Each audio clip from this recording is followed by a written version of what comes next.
اعوذ باللہ من الشیطان الرجیم بسم اللہ الرحمن الرحیم۔ عزیزان ایمان، آج جولائی 1982 کی 16 تاریخ ہے اور درس قرآن کریم کا آغاز سورہ الذاریات سے ہوتا ہے۔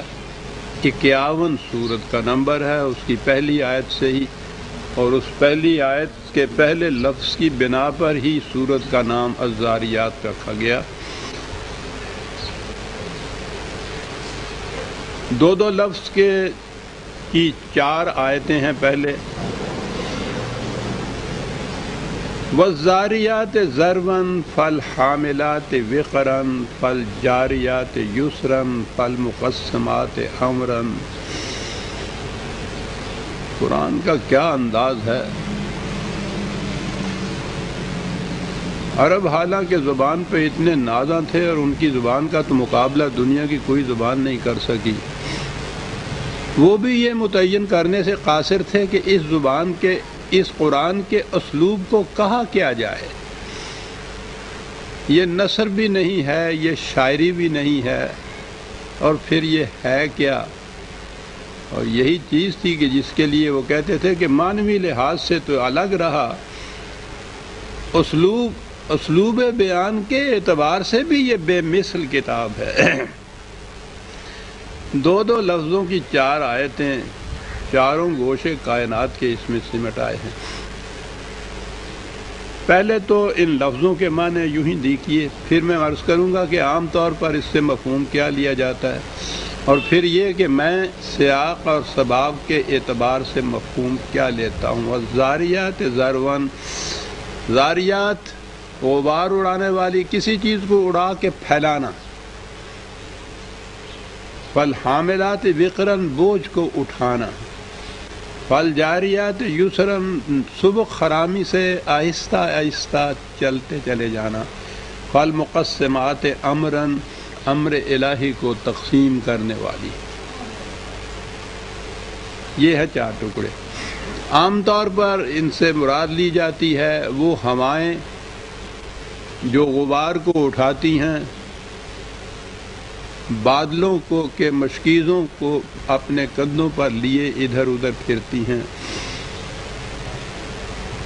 اور اس کے بعد پھر بارش یا امر خداوندی کو مختلف جگہ تقسیم کرتی ہیں۔ ٹھیک ہے، قرآن کریم نے جیسا کہ آپ کو معلوم ہے کائناتی نظام کے شواہد کو بھی اپنے دعوی کی تائید میں پیش کیا ہے، یہ بتانے کے لیے کہ جس طرح سے یہ سارا سلسلہ نظام کائنات اٹل قانون کی زنجیروں میں جکڑے ہوئے ہے، اسی طرح انسانی زندگی کے لیے بھی قوانین ہیں۔ تو یہ چیزیں فطرت کے مظاہر کے متعلق بھی ہو سکتی ہیں جیسا کہ عام طور پر دیا جاتا ہے، لیکن ایک تو پچھلی آیت میں آپ دیکھیے گا کہ اس انقلاب عظیم کا ذکر تھا کہ جو برپا ہونے والا تھا، اور جو شاید بدر کی پہلی جنگ میں جس کا آغاز ہو گیا، بڑے زور و شور سے یہ چیز پچھلے کہی گئی تھی۔ یوم ینادی المناد من مکان قریب، یوم یسمعون الصیحۃ بالحق، یوم تشقق الارض۔ یہ تمام چیزیں ایسی تھیں جس میں نظر آتا تھا کہ ایک عظیم انقلاب برپا ہونے والا تھا، جس کے متعلق پہلے ہی سے یہ کہہ دیا گیا تھا کہ ایسا اب ہونے والا ہے، یہ ہو کر رہے گا۔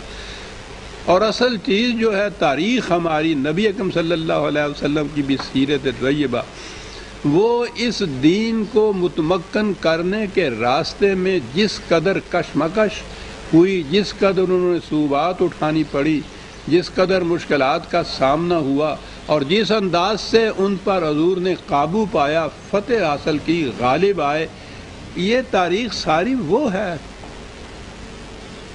تو میں اسی اعتبار سے اس قسم کے الفاظ جو آتے ہیں اسی سیاق و سباق میں لیتا ہوں۔ پہلے میں نے کہا کہ سابقہ سورت کی آخری آیات میں اس انقلاب عظیم کی طرف اشارہ تھا، اور اس میں یہ چاروں چیزیں کہنے کے بعد یہ کہا کہ انما توعدون لصادق، یہ چیزیں اس پر شہادت دیتی ہیں کہ جو کچھ ان سے کہا گیا ہے وہ سچ ہو کر رہے گا۔ تو کہا تو ان سے یہی جا رہا تھا کہ تمہارا غلط نظام تمہاری تباہی کا باعث ہے، اور اس میں اب زیادہ وقت نہیں لگے گا، بہت قریب آ رہا ہے، اب بھی اگر تم سنبھل جاؤ تو اس تباہی سے بچ سکتے ہو، یہ ان سے کہا جا رہا تھا۔ تو سابقہ سورت کی آخری آیات میں ان سے کہا گیا کہ اب تو وہ بالکل ایسے یوں سمجھو جیسے ایک آواز دینے والا بلا کے آواز دیتا ہے کہ دیکھو وہ آ رہا ہے انقلاب، اور یہاں ان چیزوں کو سامنے لا کے کہا کہ یہ شہادت دیتی ہیں اس بات کے کہ یقیناً جو کچھ ان سے کہا جا رہا ہے وہ سچ ہو کر رہے گا، اور وہ کیا ہے؟ وَإِنَّ الدِّينَ لَوَاقِعٌ، وہ انقلاب ہو کر رہے گا، واقعہ ہے وہ جو ہم بیان کر رہے ہیں۔ تو اس جہت سے ان الفاظ کا مفہوم بھی جو عربی زبان کے اعتبار سے جو زبان متحمل ہوتی ہے ان مفہوم کی، میں نے وہ مفہوم لیا ہے کہ جو فٹ ان کرتا ہے سیاق و سباق میں اور اس پوری تاریخ میں جو ہمارے سامنے آتی ہے۔ صاحب یہ الزاریات ذرون، کسی چیز کو ابھار کے پھیلانا، یہ عجیب بات ہے کہ بعض انگریزی تراجم میں بھی اس کے متعلق براڈ کاسٹ کا لفظ آیا ہے، اور بڑی صحیح بات ہے۔ یہ زاریات فاملات جماعتوں کا نام ہے۔ یہ جماعتیں، یہ جو امت مسلمہ تھی، یہ اس کے گروہ ہیں، اس کی جماعتیں ہیں، ان کے فرائض ہیں، ان کے یہ پروگرام ہیں جو کچھ وہ کرتے تھے۔ پہلی چیز تو اس پیغام کی نشر و اشاعت تھی، اس کو بلند کرنا اور پھیلانا پھر اس کو۔ تو جیسا میں نے عرض کیا ہے، براڈ کاسٹ جنہوں نے اس کا ترجمہ کیا ہے بڑی صحیح بات پہ وہ پہنچے ہیں، بلند کرنا اور پھیلانا دونوں چیزیں آ جاتی ہیں۔ یہ لفظ ذرون کے اندر دونوں باتیں ہوتی ہیں، کسی چیز کو بلند کرنا اور پھر پھیلا دینا اس کو۔ اس پیغام کی نشر و اشاعت کرنے والی جماعتیں، یہ جو واو ہے آپ کو معلوم ہے، اس کے معنی آخر میں آئیں گے کہ یہ سب اس بات پر شہادت، اس بات کی شہادت دیتی ہیں کہ یہ جو کہا جا رہا ہے یہ واقعہ ہو کر رہے گا، یہ ان کے ہاتھوں سے واقعہ ہونا ہے۔ یہ جماعتیں جن کے یہ فرائض بتائے گئے ہیں، جن کے یہ پروگرام بتائے گئے ہیں، تو پروگرام کا پہلا حصہ تو یہ ہے، یہ کوئی دھاندلی کا چنگیز خانی اور ہلاکو خانی انقلاب نہیں ہے کہ کسی کو معلوم بھی نہ ہو اور شبہ شب آ کر حملہ کر دیا جائے اور تحقیق کر دیا جائے۔ یہ تو ایک قلب و نگاہ کے انقلاب کا ایک پروگرام تھا۔ پہلی چیز اس میں قرآن کے قوانین اور تعلیم کا عام کرنا ہے، اس کی نشر و اشاعت کرنی ہے، اس کو بلند کرنا ہے، اس کو بکھیرنا ہے، اس کو پھیلانا ہے، نشر و اشاعت۔ تو یہ جماعتیں جو اس پیغام خداوندی کی نشر و اشاعت میں مصروف ہیں، والحاملات وقرا، اور جو ذمہ داری کا بہت بڑا بوجھ اپنے کندھوں پہ اٹھائے ہوئے ہیں، بڑی بڑی ذمہ داری ہے۔ ابھی میں عرض کروں گا یہ ذمہ داری، فالجاریات یسرن، اور وہ جو آگے بڑھ رہی ہیں لیکن طوفان کی طرح نہیں، سیلاب کی طرح نہیں، فساد کی طرح نہیں، جھکڑ کی طرح نہیں، نسیم سحر گاہی کی طرح آہستہ آہستہ نرم روی سے آگے بڑھ رہی ہیں۔ کیا انقلاب ہے! جس انقلاب نے قلب اور دماغ میں تبدیلی پیدا کرنی ہو وہ جھکڑ نہیں ہوا کرتا، وہ تو بڑا انکانشس، غیر شعوری طور پر تاثرات دینے والا ایک پروگرام ہوتا ہے کہ وہ خود بخود چپکتا چلا جائے۔ اس کے اندر نرم خرامی بڑی ضروری چیز ہے، اشتعال اس میں ہوتا ہی نہیں، فینیٹسزم اسلام کی بات ہی نہیں ہے۔ یہ کوئی ایسی چیز نہیں ہے کہ جس کو آپ اس طرح سے جھکڑ کی طرح چلا کے اور پھیلا دے، یہ انقلاب نہیں ہوتا، یہ فساد ہوتا ہے۔ انقلاب تو قلب سے ہے، یہ تو قلبی تبدیلی سب سے پہلے ہوتی ہے۔ تو اس لیے فالجاریات یسرا کیا دو لفظ ہیں، جامد نہیں ہیں، ساکن نہیں ہیں کہ رک کر کھڑے ہو جائیں کسی مقام پر۔ کھڑے ہو جانا تو موت ہے، مگر کوتاہی ذوق عمل ہے، خود گرفتاری۔ جہاں بازو سمٹتے ہیں وہیں سے یاد ہوتا ہے۔ اسلام تو ایک تحریک کا نام ہے، حرکت کا نام ہے، جمود تو اس میں ہو نہیں سکتا۔ فل جاریات، اور یہ چلنا اور اس کے ساتھ ایک لفظ یسرن، نسیم صبح گاہی کی طرح آہستہ آہستہ اونچوں کا پھولوں کا منہ چومتی ہوئی آگے بڑھتی چلی جا رہی ہے۔ اس انداز سے یہ پروگرام آپ دیکھیے کیا دیا گیا ہے، پھیلانا ہے انہوں نے، ہاں جی، اس نشر و اشاعت کرنا ہے، بڑی ذمہ داری ہے جس کا بوجھ سر پہ لیے ہوئے ہیں، لیکن اس میں فساد نہیں برپا کرنا، جھکڑ نہیں چلانے، طوفان نہیں برپا کرنا، نہایت آہستہ روی سے دل اور دماغ کے اندر تبدیلیاں پیدا کرتے ہوئے فالمقسمات امرن، امر خداوندی کو تقسیم کرتی چلی جاتی ہیں، پھیلاتی چلی جاتی ہیں۔ یہ ہیں جماعتیں جن کے ذمے یہ پروگرام دیا گیا ہے۔ ان جماعتوں کی ایکٹیویٹیز، ان کی نقل و حرکت، ان کے پروگرام یہ اس بات کی شہادت دیتے ہیں کہ انما توعدون لصادق، جو کچھ تم سے کہا جا رہا ہے کہ یہ ہو کر رہے گا وہ سچ پر مبنی ہے، اور اس کی شہادت ان جماعتوں کی موجودگی، ان کے پروگرام، ان کا نظم و نسق دے رہا ہے کہ یہ ہو کر رہے گا۔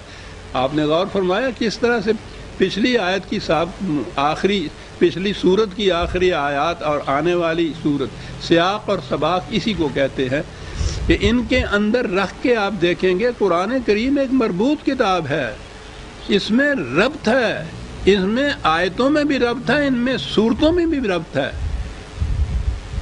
تو یہ ایک پروگرام ہے جو دیا گیا کہ یہ اس پہ شاہد ہیں یہ چیز کہ وَإِنَّ الدِّينَ لَوَاقِعٌ، الدین کے معنی مکافات عمل ہوتا ہے، انقلاب عظیم ہوتا ہے، یہ واقعہ ہو کر رہے گا۔ اور چونکہ معاف رکھیے،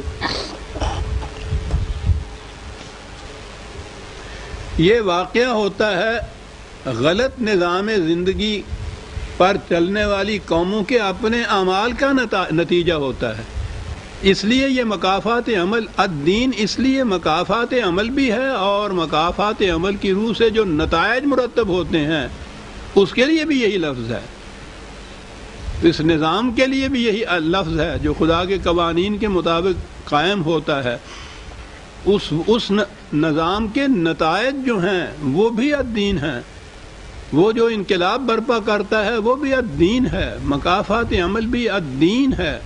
بڑا جامع لفظ ہے عربی زبان کا یہ، کہ یہ واقعہ ہو کر رہے گا۔ یہاں تو یہی ہے کہ وہ انقلاب جس کے متعلق تم سے بار بار کہا جا رہا ہے وہ واقعہ ہو کر رہے گا۔ عزیزان من ذرا دیکھیے تو صحیح، دنیا ساری کی تاریخ میں مدنی زندگی 17 حضور کی 10 سال کی ہے، 7 یا 8 سال کے مختصر ترین عرصے میں یہ پورا نظام قائم ہو گیا تھا، یہ پورا انقلاب واقعہ ہو گیا تھا۔ 22 لاکھ مربع زمین پر تو حضور کی زندگی میں ایک مملکت قائم ہو گئی تھی۔ ان عربوں میں جنہوں نے حکومت کا لفظ بھی نہیں سنا تھا اس سے پیشتر، وہ اس کے تصور سے ناآشنا تھے، ان میں یہ چیز قائم ہو گئی تھی۔ یہ کتنا بڑا عظیم انقلاب ہے، اور وہ 7 سال کے اندر گنائے گئے ہیں یہ، جن کو وہ چھاپا مارنا اور بڑے بڑے جنگ غزوات جن کو کہتے ہیں، ان کو ملا کے 80-82 کے قریب یہ بنتے ہیں، اور دونوں طرف سے 1000 کے قریب جانیں گئی ہیں، اور یہ انقلاب آ گیا، اتنا بڑا انقلاب۔ اور دائیں بائیں ایران جیسی سلطنت، بازنطینی روما جیسی سلطنت، وہ اتنی عظیم سلطنتیں دائیں بائیں ان کی مخالفت کے لیے کھڑی ہیں، انہوں نے سرحدوں کے اوپر ایسے ایسے امراء مقرر کر دیے تھے کہ جو ہر وقت ان کے لیے خطرے کا موجب بن رہے تھے. یہودی اور یہ منافق بدوؤں کے وہ ملک کے اندر موجود تھے، خاص طور پہ یہ یہودی، ان کا شروع سے ہی قاعدہ یہ رہا ہے، بدترین دشمن اسلام کے یہ اندر موجود ہیں. مدینے کے اندرونی حالات ایسے ہیں، بیرونی خطرات ایسے ہیں، تصور وہ ہے کہ جو عربوں کے ذہن میں بھی نہیں کہ ایک منظم حکومت کسے کہتے ہیں جانتے ہی نہیں تھے یہ، اور پورے جزیرۃ العرب کے اوپر اتنے عرصے میں اور اتنی لڑائیاں بھی ساتھ لڑی جا رہی ہیں. تو آپ دیکھیے کہ یہ انقلاب، اس کی مثال دنیا کی تاریخ پیش نہیں کر سکتی. مغرب کے مورخین بھی اگرچہ بڑا تعصب سے کام لیتے ہیں لیکن مجبور ہو جاتے ہیں یہاں آ کے یہ اعتراف کرنے پر کہ اتنا پیسفل انقلاب اور اتنا عظیم انقلاب دنیا کی تاریخ میں نہیں ملتا. ان الدین لواقع. کیسے ہوا صاحب؟ اب آئی اگلی بات، وہ فطرت کا قانون یا فطرت کے شواہد میں ایک بات عظیم چیز ہے عزیزان من. والسماء ذات الحبک وَإِنَّكُمْ لَفِي قَوْلٍ مختلف.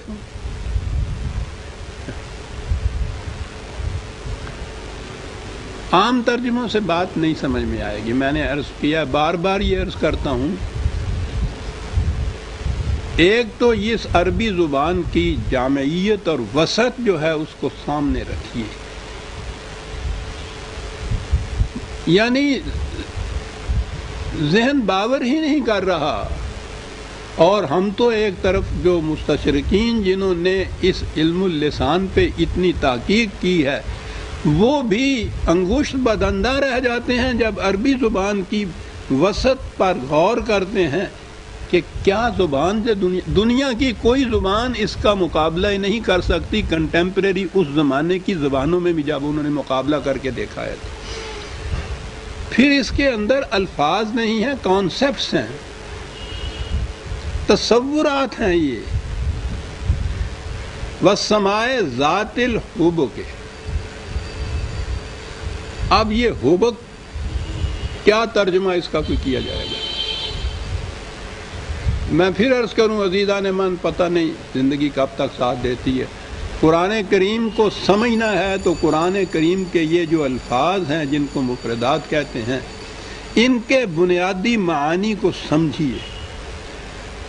میں خود اپنی زبان سے نہیں کہا کرتا کہ کچھ اچھا نہیں لگتا یہ کہ صاحب میں اپنی کتاب کے متعلق کچھ کہہ رہا ہوں، لیکن جب وہ واقعہ ہے اور میں سمجھتا ہوں بخل ہوگا اگر میں اس کو چھپاؤں. بنیادی معانی آپ کو مشکل ہے ہر ایک کے لیے کہ وہ اتنا وقت صرف کرے. میں نے تو 50 سال صرف کیے اس کے اوپر کہ وہ اس طرح سے صرف کر کے خود متعین کرے. کر سکتا ہے کوئی تو کرے، بسم اللہ، بڑی بات ہے.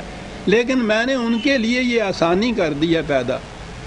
لغات القرآن اگر میری آپ لیں گے تو ان الفاظ کے بنیادی معانی اور وہ وسعتیں جن میں یہ عرب استعمال ان کو کرتے تھے وہ سامنے آئیں گے، اور پھر قرآن میں جہاں یہ لفظ آئے ہیں وہاں بتایا جائے گا کہ دیکھیے یہاں کیا معنی ہے اس کے. یہ ذات الحبک وہ تو 1400 سال کی بات ہے. شاید ابھی 200 سال پہلے بھی علم الافلاک کے اسٹرانومی کے اتنے بڑے ماہرین جو ہیں مغرب کے، ان کے ذہنوں میں یہ بات نہیں آئی ہوگی. ایک لفظ حبک کے اندر عزیزان مان انسان وجد میں آ جاتا ہے کہ یہ قوم انہوں نے یہ زبان بنائی کیسے تھی. سر حبک کوئی شے جو پہلے اکٹھی ہو اس کا بکھر جانا، الگ الگ ہو جانا، اور ان میں سے ہر ٹکڑا ایک الگ منزل کی طرف رواں دواں رہنا، یہ دونوں چیزیں اس لفظ کے اندر تھیں. سما آسمانی کرے، ان کے متعلق کہا یہ آپ کی لیٹسٹ تحقیق جو ہے علم الافلاک کی وہ یہی ہے کہ یہ ساری کائنات اور جتنے بھی ستارے اور سیارے اور یہ کرے نظر آتے ہیں یہ شروع میں ایک نیبولا کے فارم میں کٹھے تھے، سارے ایک ہی ماس تھا، یہ الگ الگ نہیں تھے. پھر اس میں جیسے چھینٹے اڑتے ہیں میں تفصیل میں نہیں جا سکتا، بات تو بڑی، جیمز جین کی کتابیں آپ دیکھ لیجئے، چھینٹے اڑتے ہیں اس طرح سے اڑے، اور یہ بڑے بڑے کرے جو آپ کو یہ سورج اور چاند اور ستارے اور کہکشاں نظر آتے ہیں، یہ اس نیبولا سے اڑ کے الگ الگ ہوئے، اور ان میں سے ہر ایک کرہ اپنے اپنے فلک یا مدار کے اندر محو گردش ہے۔ کلن فی فلک یسبحون، ہر ٹکڑا جو الگ ہوا ہے وہ اپنے مدار میں محو گردش ہے۔ حبک کے اندر دونوں چیزیں تھیں، میں نے ابھی عرض کیا، پہلے کسی چیز کا ایک ہونا، اکٹھا ہونا، مجتمع ہونا، پھر اس میں سے ٹکڑوں کا اڑنا، اڑنے کے بعد ہر ٹکڑے کا ایک خاص منزل کی طرف رواں دواں رہنا، یہ سارے مفہوم ایک لفظ حبک کے اندر تھے ان کے ہاں۔ سوچئے تو صحیح، 1300 سال پہلے کون یہ زبان بنا سکتا تھا؟ کس زبان میں اتنی وسعت ہے کہ ایک لفظ میں یہ بات کہے، جو 1400 سال بعد کی تحقیق اس کی ایک ایک لفظ کی تائید کر رہی ہے کہ یہ واقعی سما ذات الحبک ہے۔ اتنا ہی نہیں ہے، قرآن تو اپنی تشریح آپ کرتا ہے نا، جیسے آپ کو معلوم ہے تصریف آیات سے۔ دو لفظوں میں عرض کروں، 21/30 21/30 اولم یر الذین کفروا ان السماوات والارض کانتا رتقا ففتقناہما، ان لوگوں نے جو قوانین خداوندی سے انکار کر رہے ہیں، کہا کبھی انہوں نے اس چیز پہ غور کیا، دیکھا اس بات کو، کیا چیز ہے جس پہ غور کرا رہے ہیں؟ 1400 سال پہلے کہا جا رہا ہے کہ ارض اور سما، یعنی یہ پستیوں کے کرے اور یہ بلندیوں کے کرے، یعنی پوری کائنات کے جتنے بھی یہ کرے ہیں، کیا ان کی کیفیت تھی؟ کانت کا رتقن، وہ سب کے سب اکٹھے یکجا تھے۔ اس لفظ کے یہ معنی ہیں۔ پھر کیا کیا ہم؟ فَفَتَقْنَاهُمَا، پھر اس کے بعد ہم نے ان کو بکھیر دیا الگ الگ۔ وَالسَّمَاءِ ذَاتِ الْحُبُكِ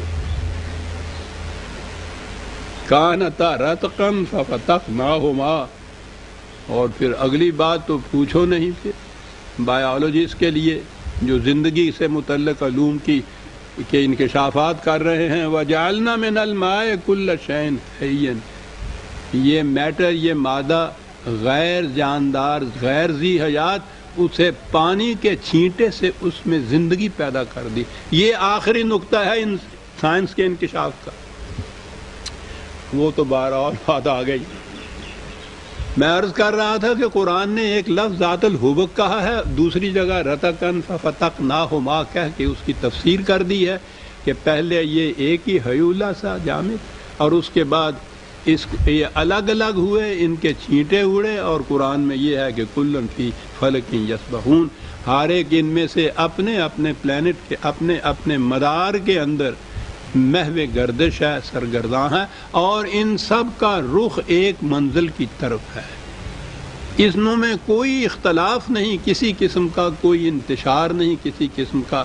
کہا کہ تم دیکھتے ہو کہ کائنات کے اتنے عظیم الجثہ نظام کے اندر، اتنے اتنے عظیم کروں کے اندر، جن کی کیفیت یہ ہے کہ ان میں سے ہر ایک اپنے اپنے مدار میں بھی گردش کرتا ہے، اور وہ دوسری گردش جو اس کی ہوتی ہے دورانی، وہ بھی کر رہا ہے، منزل ایک ہے، قدم یکساں اٹھتے ہیں ان کے، کوئی اختلاف نہیں۔ اگر سورج کی رفتار میں سیکنڈ کے کروڑویں حصے جتنا بھی کہیں فرق پیدا ہو جائے تو ساری کائنات ٹکڑے ٹکڑے ہو جائے۔ کہا دیکھتے ہو نظام کائنات کی حسن و خوبی سے چل رہا ہے، کیوں چل رہا ہے؟ اختلاف نہیں۔ ان کی یہ کیفیت، انکم لفی قول مختلف، اور تمہاری یہ کیفیت ہے کہ آج کچھ کہتے ہو، کل کچھ کہتے ہو، یہاں کچھ کہتے ہو، وہاں یہ کچھ کہتے ہو، ہر بات میں اختلاف تمہارے۔ آپ دیکھتے ہیں کہ کیا مثال نظام کائنات کی دے کے، اور کیا نتیجہ اس سے اوپر قرآن مرتب کرتا ہے کہ وہاں کائنات کے نظام کی یہ کیفیت، تمہاری یہ حالت، اور پھر بتایا اس نے کہ اختلاف کا نتیجہ تو وہ تباہی اور روسیاہی ہوتا ہے، اور اس نے تو 1400 سال پہلے جو بتایا تھا چھوڑیے، آج تو آنکھوں سے ہم اپنے دیکھ رہے ہیں۔ 1 ارب آبادی مراکش سے لے کر انڈونیشیا تک بحر ذخار ان مسلمانوں کا، اور ان کے اندر ایک گھاس کے تنکے جتنی 25-26 لاکھ کی ساری آبادی کی مملکت۔ اس کے بعد معاف رکھیے گا کیا الفاظ استعمال کروں کہ کیا کر رہی ہے، اور ان کے ہاں یہ اب تک بھی غیر المغضوب علیہم کی تفسیر ممبر سے بیان ہو رہی ہے۔ یہ یہودی مراد ہے، مغضوب علیہ قوم ہے، وہ قوم جس پر خدا کا غضب نازل ہوا ہے، یعنی ہماری ذلت و رسوائیاں، قتل و غارت گری، بربادی اور تباہی بھی آ رہی ہے اس قوم کے ہاتھوں جس کے متعلق ہم اعلان کرتے ہیں کہ خدا کا غضب اس کے اوپر نازل ہے۔ مغضوب علیہ قوم کے ہاتھوں ہماری یہ ذلت خواری ہو رہی ہے عزیزان من۔ کیوں ہو رہی ہے؟ انکم لفی قول مختلف، اس لیے ہو رہی ہے، اختلاف ہے تم میں باہمی۔ کیا تک ہاں کچھ پکا سا کر دیجئے۔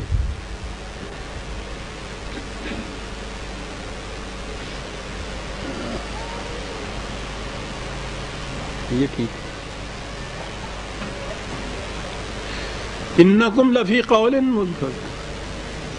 اب یہ بات کے ساتھ وہی پرانی بات کہ ٹھیک ہے جی، یہ تو خدا کے اختیار میں جو باتیں ہیں یہ تو وہی کرتا ہے، کسی کے بس میں کوئی بات ٹھیک ہے۔ کہا کیوں اس قسم کی کٹ حجتی کرتے ہو، یہ بات نہیں ہے۔ عجیب چیزیں ہیں عزیزان ایمان، آپ کو معلوم ہے قرآن کریم نے بار بار یہ کہا ہے کہ انسان کو صاحب اختیار بنا دیا گیا۔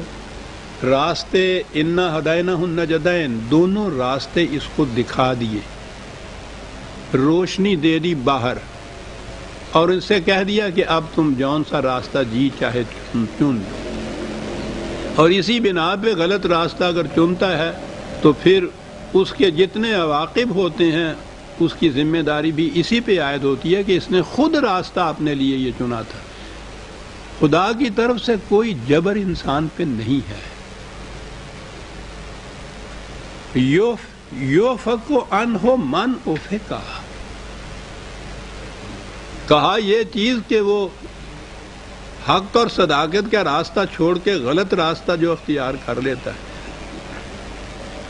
جو خود یہ راستہ اختیار کرتا ہے اسی کے لیے ہمارا قانون یہ نتائج مرتب کرتا ہے، جو خود یہ راستہ اختیار کرتا ہے۔ میں نے عرض کیا کہ یہاں تو انیشیٹو جسے کہتے ہیں، ابتدا جسے کہتے ہیں، پہلا قدم اٹھانا جو ہے وہ انسان کے ہاتھ میں ہے۔ خدا کا قانون تو اس کے پیچھے پیچھے چلتا ہے، اسی کو عاقبت اور عواقب کہتے ہیں، کسی کے پیچھے پیچھے جانا۔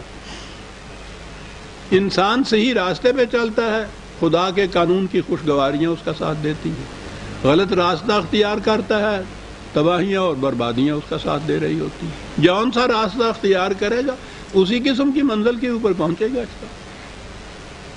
یوفق عنہ من افقا۔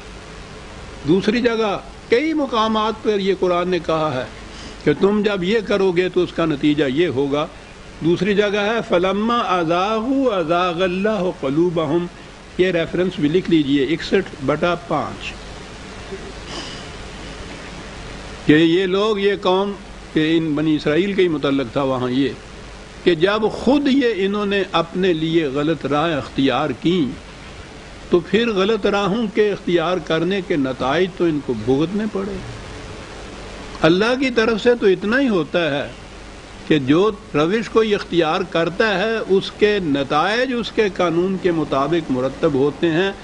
یہ اٹل اور غیر متبدل قانون ہے، بس خدا یہی کرتا ہے کہ جیسا کوئی بنتا ہے اس قسم کے ہی نتائج اس کو بھگتنے پڑتے ہیں۔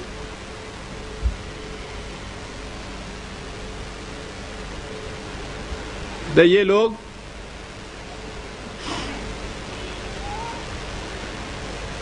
ہم ان سے کہتے ہیں کہ ہاتھو برہانکم ان کن، اگر تم سچے ہو اپنے قول میں، اپنے دعوے میں، دلائل لاؤ اس کے سپورٹ پہ۔ قرآن دلیل مانگتا ہے، خود بھی دلائل سے بات کرتا ہے۔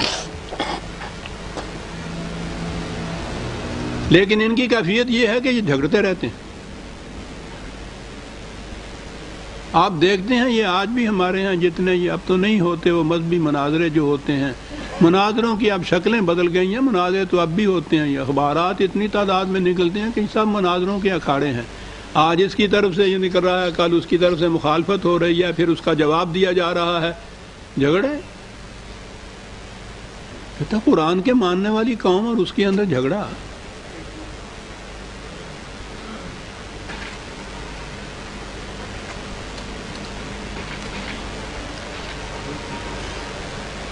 جھگڑتے ہیں اور قیاس آرائیاں کرتے ہیں، اٹکلیں دوڑاتے ہیں، کوئی دلیل نہیں پیش کرتے، کوئی علمی سند نہیں پیش کرتے، کوئی اتھارٹی پیش نہیں کرتے. اتنی سی چیز صاحب کہ اسلام نے یہ کہا ہے جناب، ارے کوئی بتاؤ تو صحیح. کوئی صاحب ہیں جن کا نام محمد اسلام ہے، انہوں نے یہ کہا ہے. ارے کچھ کہو تو صحیح اس کی اتھارٹی، یا جو آپ نے کہہ دیا وہ اسلام نے کہا ہے.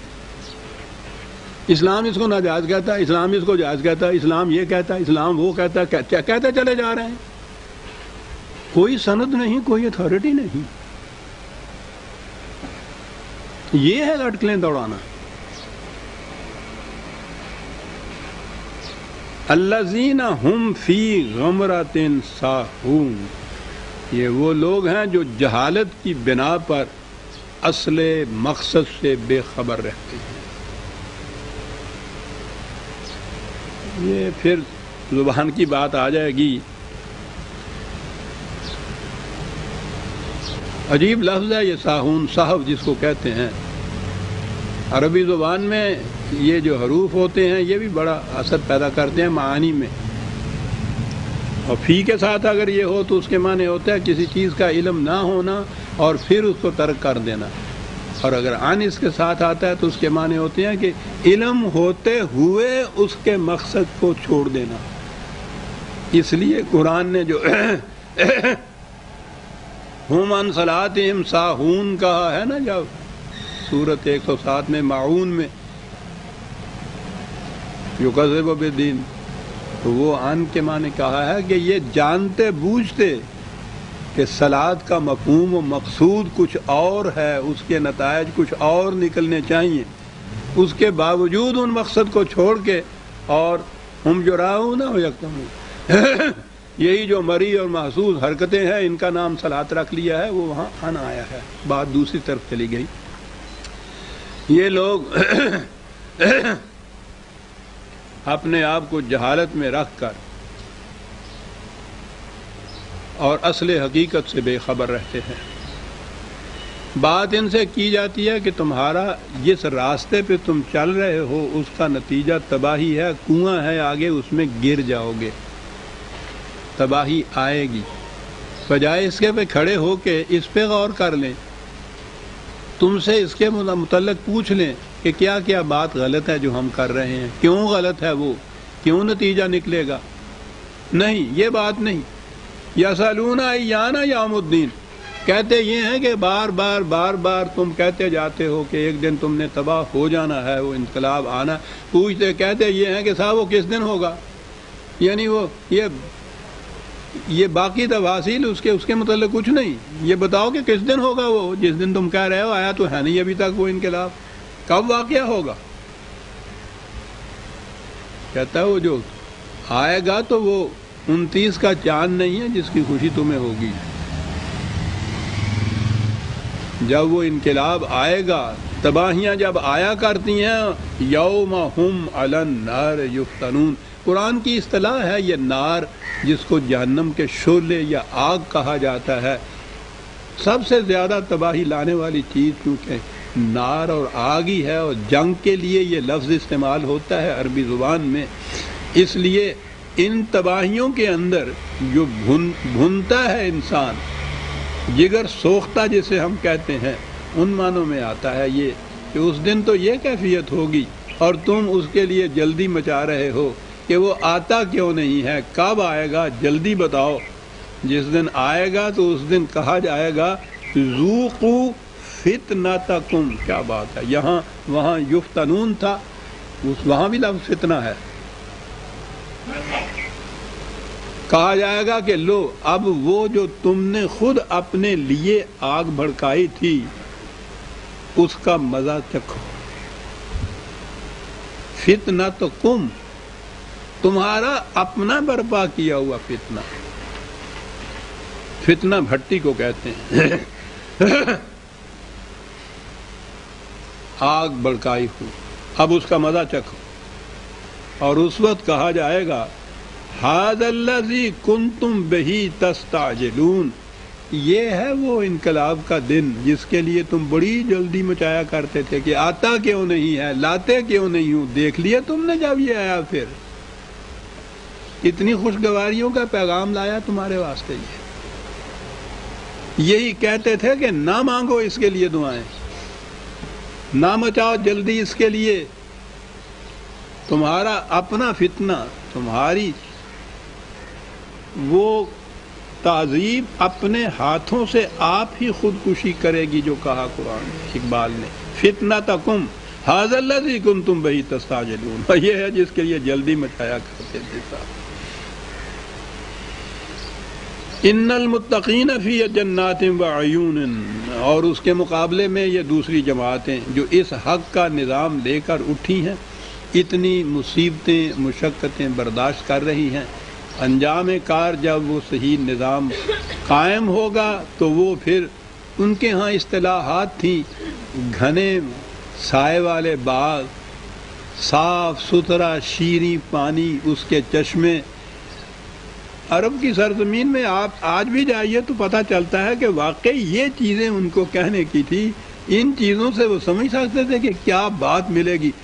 ان کے ہاں صاف شفاف میٹھے شیریں پانی کا ایک کٹورا پوچھو نہیں کیا معنی رکھتا تھا. وہ معلوم ہے وہ بدو لے کے گیا تھا ہارون رشید کے پاس تحفہ. وہ مٹکی تھی، اس میں کچھ تھا. کہنے کے کیا لائے؟ کہنے لگے کہ ایسا چشمے کا پانی ہم نے کبھی نہیں دیکھا تھا. جینا چاہا کہ ہم خود پی جائیں اور آپ کو معلوم رکھے، اور میں لے کے آیا ہوں 200 میل سے، پتہ نہیں لے کے آیا تھا. چشمے کا صاف چشمے کا پانی ان کے لیے کیفیت یہ تھی. قرآن اسی قسم کی مثالیں دے کے ان کو سمجھاتا ہے. آخذین ما آتاہم ربہم، جو کچھ بھی عطا ہوگا ان کے خدا کی طرف سے وہ جھولیاں بھر بھر کے اس کو لیں گے. اس لیے کہ انہم کانوا قبل ذالک محسنین، اس لیے کہ اس سے پیشتر انہوں نے بڑی حسن کارانہ زندگی بسر کی تھی. میں نے عرض کیا ہے پہلے بھی کہ یہ محسن کا لفظ یہ نہیں کہ احسان کرنے والے. ہمارے مفہوم میں تو وہ جو احسان والی بات ہے وہ تو پوچھو ہی نہیں. ساری عمر دوسرے کے سر پہ چڑھا رہتا ہے، ایک دفعہ اس پہ احسان کر کے. اس کے معنی ہوتا ہے کسی کی کمی کو دور کر کے اس کا توازن برقرار رکھ دینا. مومن انفرادی طور پہ یا اجتماعی طور پہ ان کے نظام کا مقصد یہ ہے کہ کسی کی کمی جو واقع ہو گئی ہے اس کو پورا کر کے اس کو پاؤں پہ کھڑا کر دیا جائے، اس کا توازن برقرار کر دیا جائے. اسے کہتے ہیں احسان، اور ایسا کرنے والوں کو کہتے ہیں محسنین. یہ وہ تھے کہ جن کی اپنی زندگی اپنی ذات بھی اعتدال اور توازن بردوش تھی، اور یہ ان کا فریضہ بھی یہ تھا کہ جس کا توازن بگڑ رہا ہو اس کا توازن کو صحیح کر دیا جائے. اس کی وجہ سے یہ ان کو نظام ملا ہے جس میں یہ جنت اور عیون ملے ہیں. ان کی کیفیت یہ تھی. دو ایک چیزیں اس میں یہ کہی گئی ہیں ان کی. مومنین کی خصوصیات تو قرآن بھرا پڑا ہے، یہاں دو باتیں بڑی اہم ہیں. کانوا قلیلا من اللیل ما یہجعون، یہ تفصیل تفصیل ہے. یہ راتوں کو بہت کم سوتے تھے.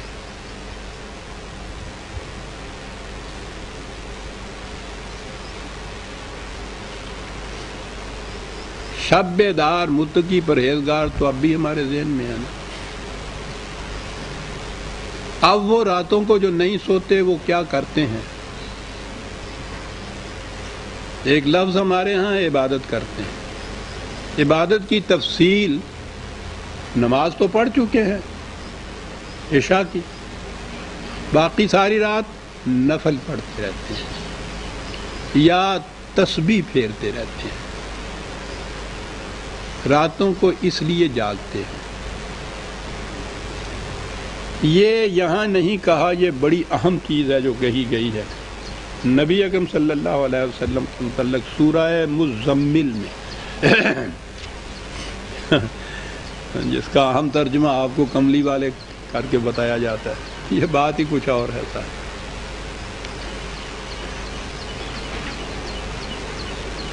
اس کے معنی ہوتے ہیں ایک بڑے لمبے چوڑے سفر کے لیے نہایت ہم آہنگ افراد کی جماعت تیار کرنے والا، یہ معنی ہے مزمل کے۔ کتنا عظیم پروگرام ہے حضور کے ذمے۔ پہلی چیز جماعت کی تشکیل ہے، اور یہی جماعت ہے جس کے متعلق قرآن نے کہا ہے کہ اے رسول تیرے لیے خدا اور یہ جماعت مومنین یہ مل کے کافی ہیں، اکیلا خدا بھی نہیں۔ اور یہ جماعت یوں ہی زمین سے اگ نہیں آئی تھی، تیار کی گئی تھی۔ پہلا کام ہی یہ تھا تزمیل کا، اس قسم کی جماعت تیار کرنے کا۔ حضور سے کہا جا رہا ہے قم اللیل الا قلیلا، راتوں کو جاگ تو صحیح لیکن تھوڑا حصہ جاگو، نصفہ او انقص منہ قلیلا، آدھی سے بھی کم رات جاگو۔ اس لیے کہ انا سنلقی علیک قولا ثقیلا، بہت بھاری پروگرام ہے جو تیرے ذمہ عائد کیا جا رہا ہے۔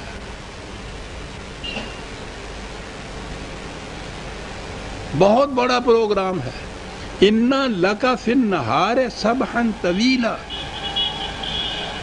دن میں تیرے لیے سرگردانی اور کشمکش کا بہت بڑا پروگرام لمبا چوڑا ہے، سارا دن اس میں لگ جاتا ہے۔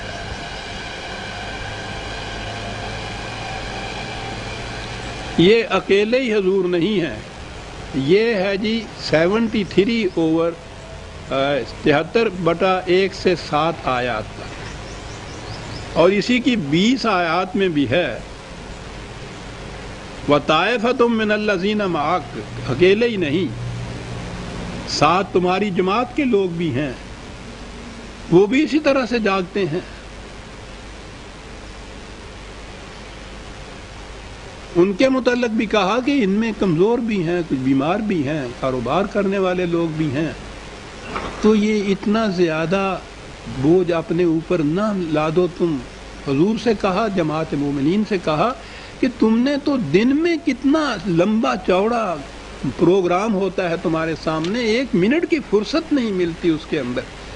ٹھیک ہے رات کو بھی ضرورت ہے اس کی، لیکن اس شدت شوق میں جسم کے تقاضوں کو نہ بھول جاؤ، صحت کا خیال رکھو۔ بڑا پروگرام لمبا چوڑا تمہارے ذمہ ہے۔ یہ نہیں ہے کہ رات کو جاگ کے نفل پڑھو اور دن بھر سوتے رہو۔ ان لک فی النہار سبحا طویلا، بہت بڑا لمبا پروگرام ہے تمہارے لیے۔ یہ کیا تھی چیزیں عزیزان من جس کے لیے جاگتے تھے؟ آج تو بہت آسان ہے، جہاں بھی آپ کسی سیرت کی کتاب میں پڑھیے یا ان واعظوں کے ہاں سے یہ واعظ سنیے، وہ یہی ہے کہ حضور رات کو نوافل پڑھتے تھے اور کھڑے رہتے تھے اتنا عرصہ کہ حضور کے پاؤں مبارک سوج جاتے تھے۔ گویا ان کے ذہن میں یہی ہے رات کو جاگنا کہ اس میں نفل پڑھتے رہتے تھے۔ اب بھی ہمارے ہاں عبادت گزار جس کو کہتے ہیں، ذرا تجزیہ کر کے دیکھیے کہ وہ عبادت ہوتی کیا ہے۔ عبادت گزار جس کو وہ کہتے ہیں، یا نفل پڑھنا یا تسبیح پڑھنا، یہی چیز ہوتی ہے۔ حضور کے متعلق بھی یہی چیز انہوں نے ذہن میں قائم کی۔ ٹھیک ہے،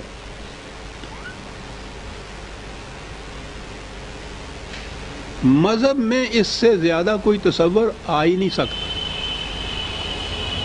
اس میں تو صاف بات ایک ثواب حاصل کرنے کا ہے جو ذہن میں قائم کر لیا ہے۔ عبادت کے معنی پرستش ہے، پرستش کی یہ چیزیں ہیں، یہ تو متعین اوقات کی نماز ہو گئی، وہ تو تھوڑے سے وقت کے لیے، باقی وقت کے لیے کیا کیا جائے گا؟ پھر اسی قسم کی وہ نماز، اس کا نوافل نام رکھ لیا جائے گا، وہ پڑھ لی جائیں گی۔ کچھ تسبیح ہے، تسبیح پھیر لی جائے گی۔ اور کچھ ذہن میں آ ہی نہیں سکتا کہ کیا کیا جائے گا. خدا کی عبادت کرتا ہے اور کیا تصور ہوگا. کسی کے متعلق پوچھ لیجئے کہ وہ کیا کرتے تھے, وہ یہی چیز بتایا جاتا تھا کہ ایک رات میں 1000 نفل پڑھا کرتے تھے. اتنا بھی نہیں سوچتے کہ ذرا وقت متعین کر کے تو دیکھ لیں کہ رات میں 1000 نفل پڑھے بھی جا سکتے ہیں. لیکن تصور یہی ہے. لیکن دین جب سامنے آئے گا عزیزان من تو یہ سارے تصورات بدل جائیں گے. سوچئے کہ ایک ذات گرامی جس کے ذمے دین کا تمکن ہے, عرب کی سرزمین, مکے سے نکلے ہوئے پناہ گزینوں کی حیثیت سے مدینے میں آ کے بیٹھے ہوئے دوسروں کے ہاں, وہاں قبائل بھی منافق, یہود وغیرہ منافق. قریش کی کیفیت یہ کہ 7 سال میں ایک دن بھی چین سے نہیں بیٹھنے دیا حضور کو. بے سر و سامان پناہ گزین جسے آج کی اصطلاح میں کہتے ہیں, وہاں بیٹھے ہوئے. اور پروگرام یا ذمہ داری کیا ہے؟ خدا کے نظام کو متمکن کرنا. تمکن دین ہے نا, الذین مکناہم فی الارض, یہ ہے نا دین کا تمکن. اب دین کا تمکن مذہب کا نہیں ہے. قرآن تو کہتا ہے کہ استخلاف فی الارض, زمین میں مملکت قائم کرنا. زمین پر یہ مملکت قائم کرنا تاکہ اس مملکت میں دین کا تمکن ہو جائے. صرف مملکت ہی حاصل نہیں کرنا, اس میں نظام قائم کرنا دین کا. یہ پروگرام حضور کے ذمے ہے. اتنی بے سر و سامانی ہے, اتنا تھوڑا سا وقت ہے, اتنا لمبا چوڑا پروگرام ہے. میں نے جیسا ابھی عرض کیا, اندرونی خطرات ایک طرف ہیں, بیرونی خطرات. 2 بڑی سلطنتیں تو جن کا مقابلہ اس زمانے میں دنیا کی کوئی مملکت نہیں کر سکتی تھی. The most super powers in the world, ایرانی اور بازنطینی ہے, رومن وہ ہیں, دونوں مخالف. ان میں حضور بیٹھے ہوئے ہیں. 7 سال کے عرصے میں اتنی جنگیں بھی لڑی جا رہی ہیں, نئی مملکت قائم کی جا رہی ہے. اس کا انتظام بھی ایسا ہے کہ کہیں کوئی ایجیٹیشن نہیں ہوئی, کوئی فساد برپا نہیں ہوا, نہایت امن اور سلامتی. امن اور سلامتی کی کیفیت جو حضور نے مثال بیان فرمائی, اس سے بہتر مثال نہیں مل سکتی کہ تم کہتے ہو کہ اس مملکت میں کیا ہوگا, بے خوفی کا کیا ہوگا. وہ یہ ہوگا کہ ایک عورت یمن سے تنہا اس صحرا میں سے گزرتی ہوئی شام تک پہنچ جائے گی, زیورات میں لدی ہوئی, کبھی اس کو کسی قسم کے خطرے کا خوف نہیں ہوگا. پروگرام آپ دیکھ رہے ہیں کیا ہے یہ؟ معاف رکھیے گا, میں نوافل یا ان چیزوں کی تنقیص نہیں کرتا, لیکن میں کہتا یہ ہوں کہ جس کے سامنے یہ پروگرام ہو اس کو تو دن بھر اس میں مصروف رہنا ہوگا. راتوں کو بیٹھ کے اگلے دن کے لیے پھر اس کو پروگرام کی تفصیلیں طے کرنی ہوں گی. فرصت ہی اس وقت مل سکتی تھی. یہ جو ہے تمہارے ساتھی بھی جاگ رہے ہیں, وہ ساتھی بھی نفل پڑھنے کے لیے نہیں جاگ رہے تھے. مشاورت تھی ہر معاملے میں. جتنے معاملات سامنے آئے تھے, جتنے آنے والے تھے, ان کے لیے فرصت کا وقت ہی یہ تھا کہ یہ بیٹھ کے وہاں طے کریں کہ اب کیا کرنا ہے ہمیں. اس کے لیے جاگتے تھے. عبادت کے معنی تھا, لفظ اس عبادت کے معنی ہیں قوانین کی تابع داری, محکومیت خدا کی. اس کے لیے وہ بیٹھتے تھے. کہا ٹھیک ہے, یہ ضروری ہے تمہارے لیے, دن کا پروگرام بڑا لمبا چوڑا اور بھاری ہے, اس کے لیے طے کرنے ہیں تم نے یہ مسائل, لیکن اتنا سوچ لو کہ بہت لمبا سفر ہے, بڑے راستے پر مشقت ہیں, اپنی تندرستیوں کا بھی خیال رکھو, طبی ضروریات کا بھی خیال رکھو.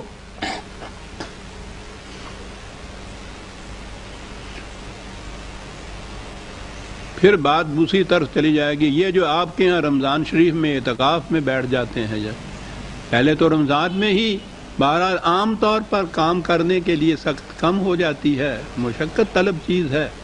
اس میں سے پھر ایک گروہ ہے جو بالکل دنیا کو ترک کر کے ایک گوشے میں بیٹھ جاتا ہے مسجد میں۔ یہ اتنا وقت جو ہے، اتنا قیمتی وقت زندگی کا، کیا کیا جاتا ہے اس میں؟ اگر یہ اس لفظ اعتکاف کے ہی معنی سمجھ لیتے، عاکف کے معنی سمجھ لیتے عربی زبان کی روح سے، تو معلوم ہو جاتا کہ یہ الگ بیٹھنا جو ہے یہ کاہے کے لیے تھا۔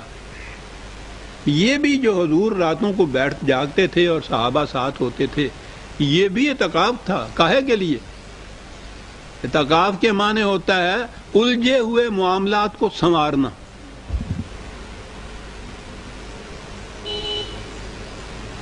بکھرے ہوئے بالوں میں کنگھی کرنا،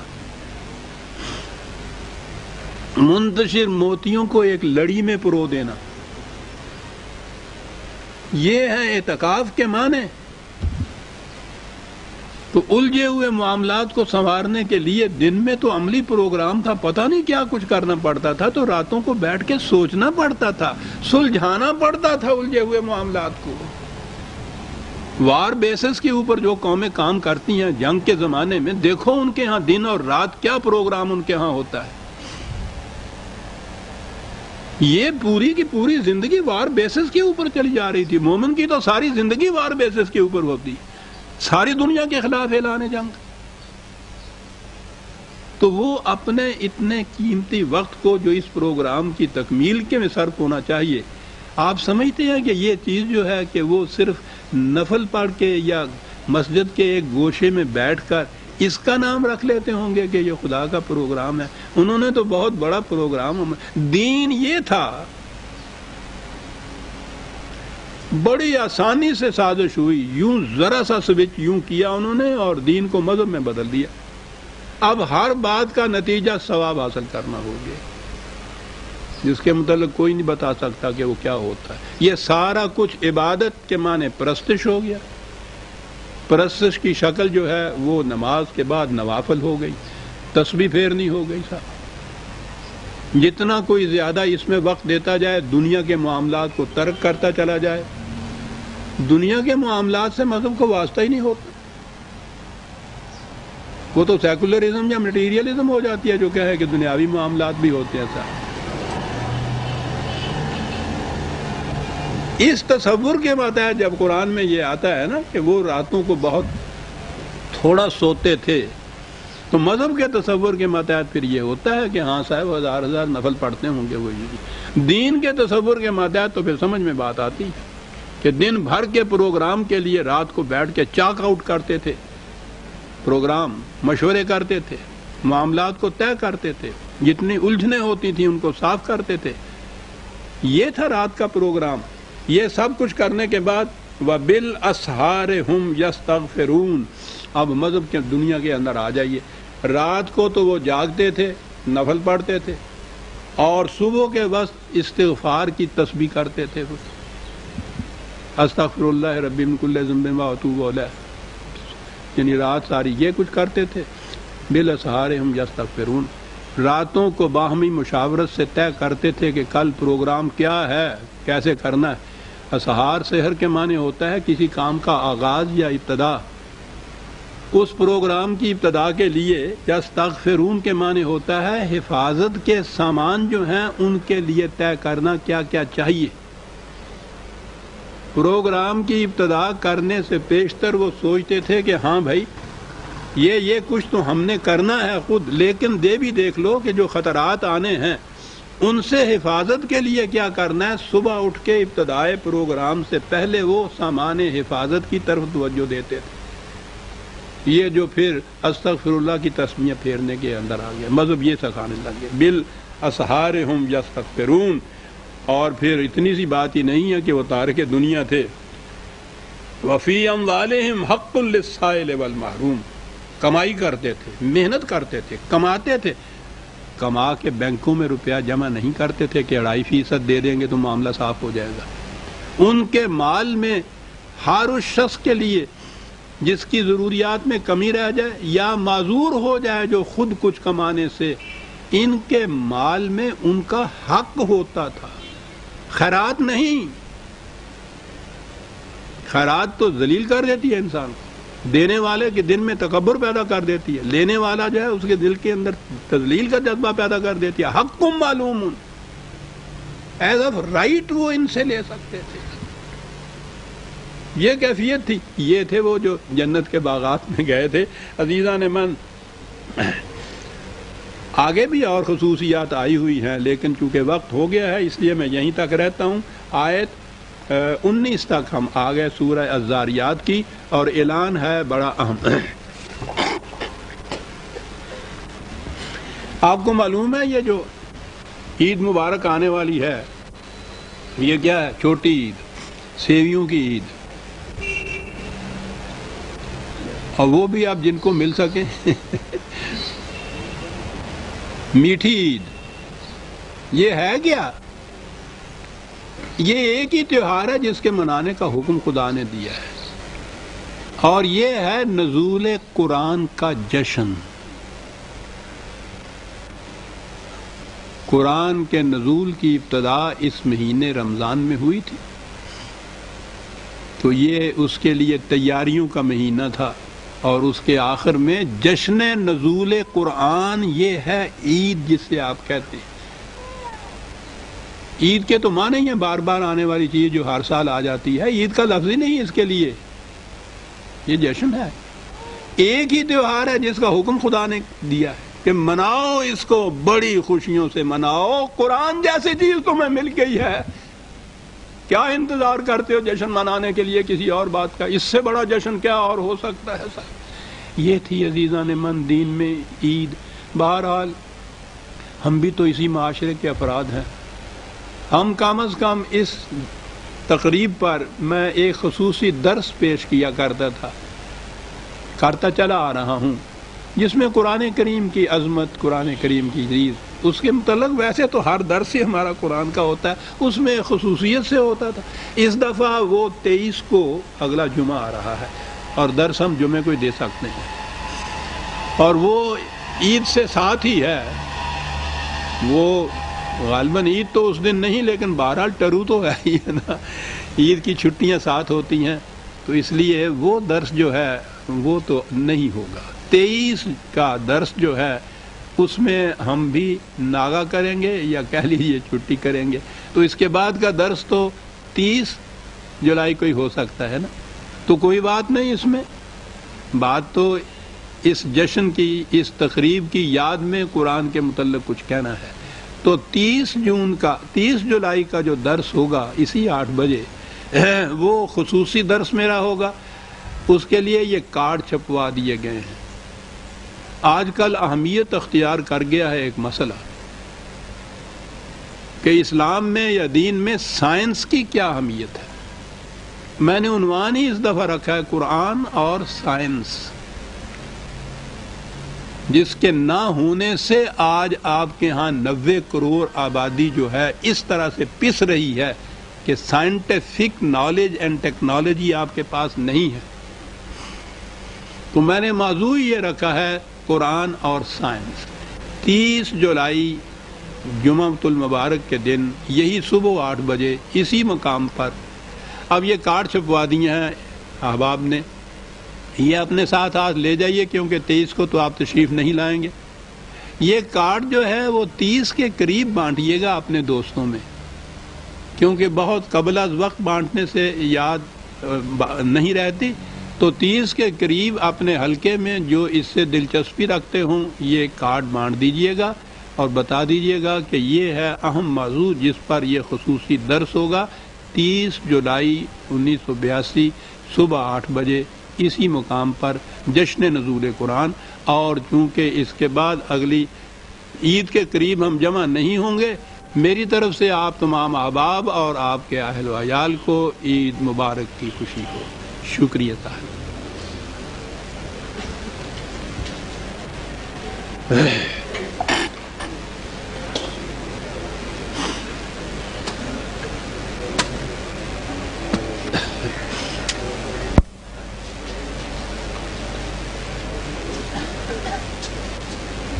بڑا حوث والی گرمی آ گئی آج. ہاں یہ کارڈ باہر رکھے ہوئے ہیں. ہاں کارڈ باہر سٹال پہ رکھے ہوئے ہیں. جتنی ضرورت آپ سمجھیں اپنے حلقے میں بانٹنے کے لیے وہاں سے لیتے جائیے گا. میں بھول گیا تھا اتنی بات کہنا. شکریہ.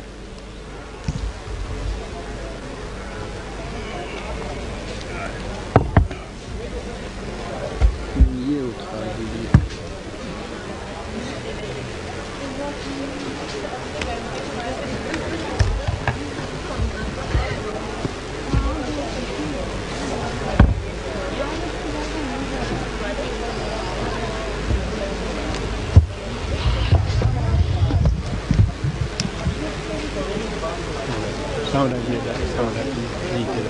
ہماری بیٹی کے ساتھ یاد کریں، دعا کریں گے. اللہ تعالیٰ اپنے قرآن کا نور عطا کرے، قرآن کی توفیق عطا کرے، جیتے رہو، خیریت سے رہو. اللہ